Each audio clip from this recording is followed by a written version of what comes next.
Edson Barbosa, now 12 UFC wins, might have the greatest highlight reel in the history of this lightweight division, at least, which is just so amazing. And I think for a lot of people, we've seen him grow up, Kenny, in the UFC. He was 6-0 when he debuted in the UFC in 2010. He's been at this forever, and he's still getting better. I mean, I think he was losing this fight to Beneil Dariush, but man, did he not lose it in the end. Big moment for Edson Jr. Barbosa, obviously, over the weekend. Edson is, as they say, a motherfucking problem because, I mean, his speed is just something to behold, man. I don't get it. It's not even fair how fast this guy moves. But I got to say, listen, I thought Dariush fought a phenomenal round one. I actually had Dariush winning that round. I thought the fact that he was pressuring Barbosa was giving Edson some trouble. You could see that Edson really didn't settle down until round two. And once he got in his rhythm, man, it was a big time problem for Dariush. And I thought Dariush fought a great fight. If you're going to shut down a kicking game, if you're going to shut down speed, I thought he did everything he possibly could in round one. But he was getting a little tired. I think those leg kicks were affecting him a little bit in round two as well. So he started to slow down. And once Barbosa got comfortable, he just started unleashing hell. And it was just amazing to see him eat the jab and go, all right, I'll trade you a jab for this knee. And it took out Dariush in an instant. Just amazing to watch. And I tell you what, that guy is a terrible matchup for the lightweight champ, Conor McGregor. He is an amazing striker. I think his speed, his ability to strike, and his ability to not really throw himself off balance too much like he used to, I think makes him a very, very tough matchup for Conor McGregor.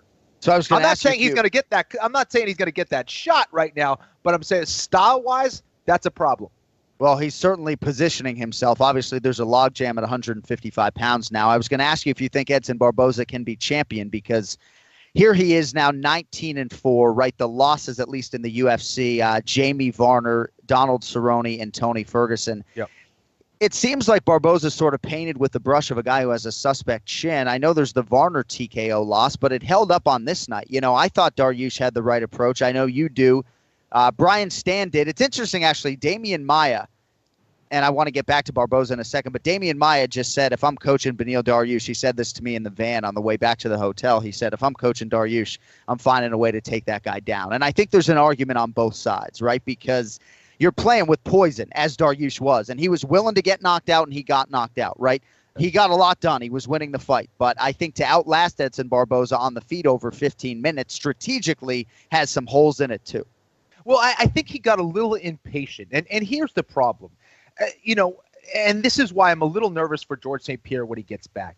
A double leg isn't what it used to be. And a lot of fighters are going to be willing to make that trade and say, listen, you might be able to take me down, but I'm going to throw a knee as you come in. And it's just one of those things. Dariush was looking for the takedown there, but I think it's a very unsafe option going for a double leg these days, especially against a fast and dangerous striker like Edson Barbosa. I think Khabib Nurmagomedov has a much better recipe for the takedown for two reasons. First of all, it's safer getting to the clinch in that 50-50 clinch. And if you're able to secure a takedown, if you're able to get a takedown from that 50-50 position and get on top, you have much better control. Whereas on the singles and the doubles, you see guys get taken down and guys are popping right back up. They're getting their head up, they're posting their hands on the mat, and they're getting right to their feet. You can't really do that on a throw from 50-50 like Khabib Nurmagomedov hits. So I think that Dariush did his best to get to a clinch. He was using more of a tie clinch as opposed to a wrestling clinch, and that's kind of where the problem lies. Obviously, much easier for me watching to analyze what he needed to do, but I think it's just a safer option. Getting to that 50-50 clinch against a fast striker like Edson Barbosa, it's not an easy thing, but certainly taking a risk and going for the single or double is even more dangerous. That is very interesting and spot-on analysis. So Anthony Pettis, Gilbert Melendez, Beneil Dariush, last 3 victims for Edson Barbosa. I was going to ask you if you think he can be champion, because this win and the nature of the win with, the flying knee knockout really does position him nicely at 155. He's unbeaten since the loss to Tony Ferguson, obviously, which proved to be a difficult matchup. And I think Ferguson might be the best 55er in the world right now. Khabib obviously is there, and Conor is lurking as the champion. What do you think's next for Barbosa, and can he be the UFC champion if things fall according to plan? I really think he can. I think he beats. I think he can beat Dos Anjos. Well, Dos Anjos is now going to fight at welterweight, but he's currently number 4.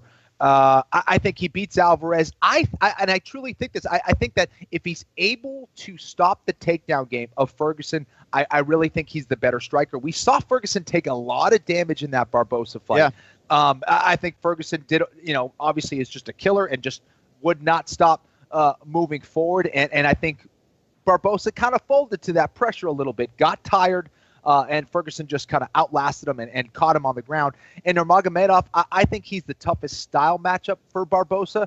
But Barbosa's wrestling is looking much, much better. I think on the feet, I think he beats all of those guys. And yes, I do think he can be a champion. The way he matches up against McGregor right now, I think that's McGregor's probably toughest striking matchup right now. Maybe, Conor's a phenomenal boxer. I think he's probably a little bit cleaner of a boxer, but he's not as fast and he's not as powerful as Edson Barbosa.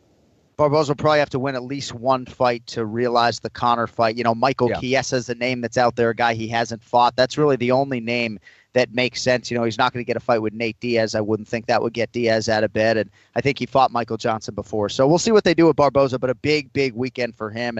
And obviously what a pleasure to, watch him perform as usual. Ray Borg with a big win over Jussier Formiga. He's in position now at 125 pounds. Alex Oliveira, strong. I think strength was the big takeaway. Just very, very strong kid, and maybe technically, leaves a little bit to be desired in this fight and in previous ones, but a big win for him in the rematch against Tim Means. What do you think about Kevin Lee at 155 pounds, Kenny? I mean, this kid's a beast, can do it all, and I like the fact that he lost the first round, dealt with some adversity and still came back to end what was a 7-fight win streak for the 38-year-old Francisco Trinaldo. I agree, man. I think Kevin Lee is going to learn a lot from that fight against Trinaldo. Trinaldo is a very tough out. I think he was just outside of the top 10, I believe. So great win for Kevin Lee. I think he's going to learn a lot from that fight. He did make some mistakes. I think we saw him get hurt on the feet a little bit, but he's certainly a guy with a heck of a lot of potential. I think he's a guy who's been calling out a lot of different fighters. The fact that he's calling out Khabib Nurmagomedov already, I think shows the kind of confidence that this kid has. I don't know of anyone who actually wants to fight Khabib Nurmagomedov. No one's calling his name out, that's for sure. Well, I'm told all the Russians want to kill him, so maybe he'll get one of them.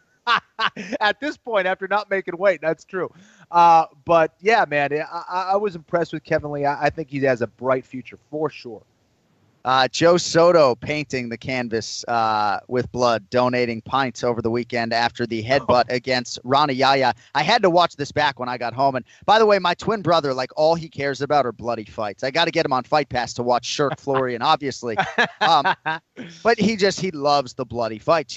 Those are the fights that really get him going, so obviously he was excited to see this type of fight play out. These guys fought 9 minutes under these conditions, and having watched it back, I think I underestimated on the call just how much the headbutt affected Rani Yahya. I mean, we talked about it progressively as the fight went on, but when you go back and watch that clash of heads, it was a knockdown. He got knocked down. Yes. He got hurt for sure. It rocked him. And obviously it was his opponent who had to deal with all the blood, Joe Soto. And I think it really did kind of wake him up a little bit. It got the nasty out of Joe Soto. He realized he was in a fight, and those guys were essentially fighting to the death. I mean, that was like a movie fight. These guys really brought it. I thought that was probably the fight of the night for me. And a lot of great back and forth action. Joe Soto's ability to scramble was just awesome to watch, and that's where Yahya shines really. But Joe Soto was just beating him on the scramble. And again, if Yahya was able to pace himself and get himself in shape for 3 hard rounds, I thought he would have won the fight. It was just his conditioning failed him again. It was unfortunate, but Joe Soto just showed how tough he is, man. What a fight. Brian Stan tweeted that if they did a fight card of just the lightweights, and I know you're going to love this idea, obviously, as a former UFC lightweight title challenger a couple times. But when you look at this division, right, Michel Prazeres is 22-2. Man. He's 22-2.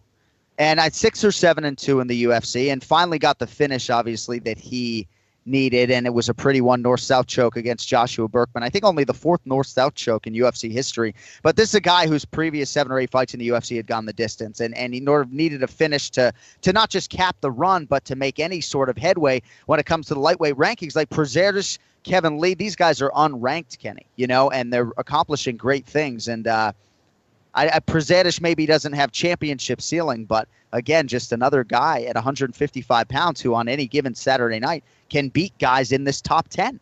Well, in trying to look for a weakness in Prazeres' game, I'm not sure I can really find one, to be honest. I mean, the guy can wrestle. He's an excellent striker, and he seems to be very knowledgeable on the ground with his submission game. So, yeah, I don't know. I mean, this guy is a definite problem for a lot of people. The first time I saw him fight at 170 pounds, or was it 170 or 185 when we called one of his fights? But anyways, he looked good there. And I think it was a UFC debut where it was on relative short notice. So he's a beast, man. I think Prazeres is another guy that you need to have your eyes on.